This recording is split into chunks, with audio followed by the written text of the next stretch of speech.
এ দরদি বন্ধুরা শুনলাম, বেলালকে অনেক কষ্ট দিলেন, শুধু এমন কষ্ট দিলেন উত্তপ্ত বালুর উপরে বেঁধে রাখলেন, আঘাতের পর আঘাত করলেন, গায়ের চামড়াগুলো ছুলে গেল। অনেক বড় লম্বা ইতিহাস বাবা, বলতে গেলে সময় লাগবে ঘন্টা তিনিক, আমি অল্প সময়ের মধ্যে বলে যাই।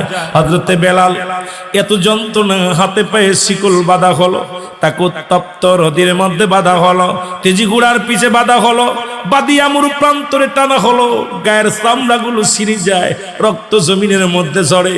বেলালের জবান দিয়া শুধু আহাদ আহাদ শব্দ বাইর হয়, আল্লাহ, ও আমার আল্লাহ, আল্লাহ, জীবন যদি যায় তবু যেন তোমারে না ভুলি।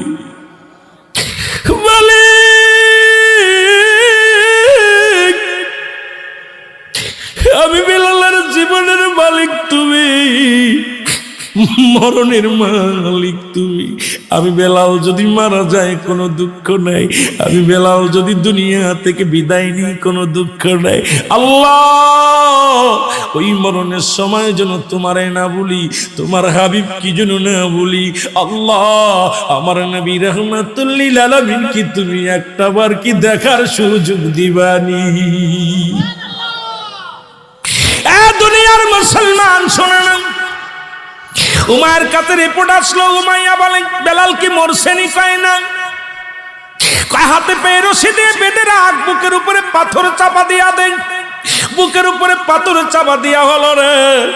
হযরত বেলাল একটা বড় পাথর চাপা দিল বুকের উপরে। বেলাল শুধু নিঃশ্বাস ছাড়ে, আল্লাহ আল্লাহ আল্লাহ, আহাদ আহাদ, ও আমার আল্লাহ, ও আমার আল্লাহ। হযরতে বেলাল শুধু চোখের পানি ছেড়ে কাঁদতে লাগলো, মৃত্যু যন্ত্রণা দিতে লাগলেন।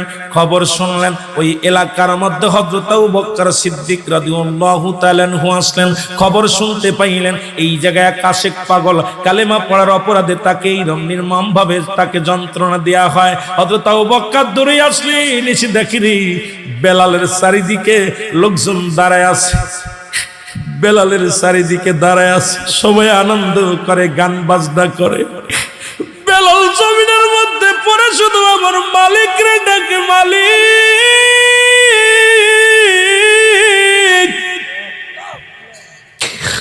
আমার মালিক রে, আমি বেলালের পরে একটু আসান করো গো আমার আল্লাহ। আবু বকর ডাক দিয়ে বলে, ভাইরা রে, এই লোকটার কি অপরাধ?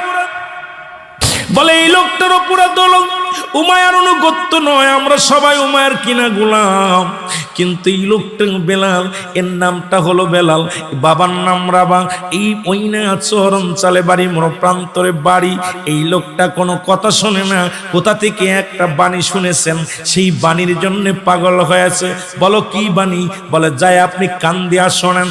হযরত আবু বকর সিদ্দিক রাদিয়াল্লাহু তাআলা আনহু বেলালের মুখের কাছে কান্ডা পাতলেন, আওয়াজ আসে আল্লাহ আল্লাহ।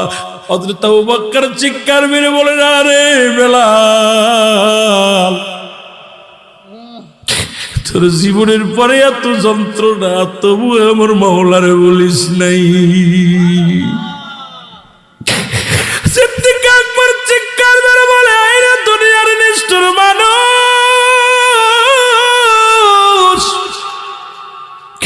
আরে অপরাধ শুধু কালেমা পড়ার অপরাধে এত নির্মম ভাবে আঘাত করলে তোরা, তোদের কি দয়া হয় না? তোদের কি মায়া হয় না? হযরত আবু বকর একটা দড়ি চলে গেলেন উমায়ের বাড়িতে, ডাকতে বলে, উমারে, তুই বেলাল নামে একজন কীর্তদাসকে তোমার গোলাম, আফসি গোলাম রেখে দিয়েছ মোরা প্রান্তরে এত আযাবের মধ্যে। কয় হ, আমার অনুগত্য নাই। আবু বকর বলে, ভাই রে, তোমার মহল্লায় যদি মারা যায় তোমার ইজ্জত যাবে। সে তো কালেমা পড়ে নাই, কালেমা পড়েছে, তোমার অনুকরণ করে নাই, অনুসরণ করে নাই। তোমার রাজ্যে মারা গেলে তুমি পরাজয় মানবা। ভাই ভাই ঠিকই বলছো, করছাইতে তুমি আমি বাড়ি যেতেছি, আমার কাছে তুমি ওরে বেঁচে দাও। এখনো মরে নাই। কয় যা দিবা দাও। এবার হযরত আবু বকর সিদ্দিক রাদিয়াল্লাহু তাআলা আনহু কিছু হাদিয়া দিয়ে দিলেন, দিয়া বেলালকে করাই করলেন। দৌড়ায়া চলে গেলেন আবু বকর, যায় হযরত বেলালের বুকের পাথরটা যখন সরায়া দিছে, বেলাল বলে লা ইলাহা ইল্লাল্লাহু মুহাম্মাদুর রাসূলুল্লাহ। জোরে জোরে চিল্লায়া বলা যাবে না সাল্লাল্লাহু? আরো জোরে বলেন। এ দুনিয়ার মুসলমান শুনে নাও, বাইরে আমার শুনে নাও গো।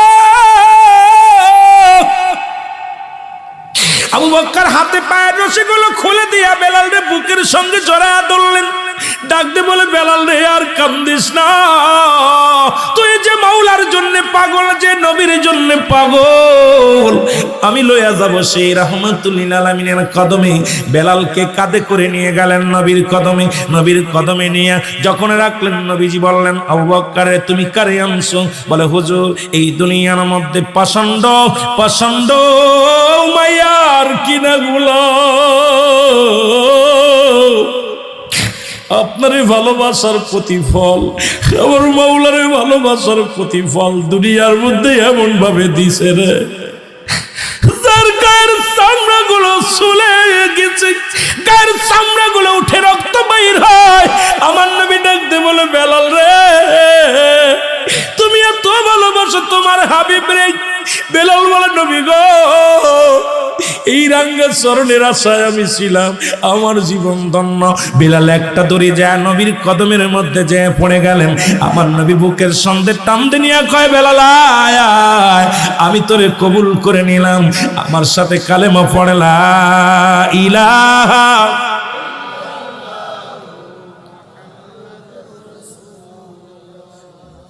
সাল্লাল্লাহু আলাইহি ওয়াসাল্লাম।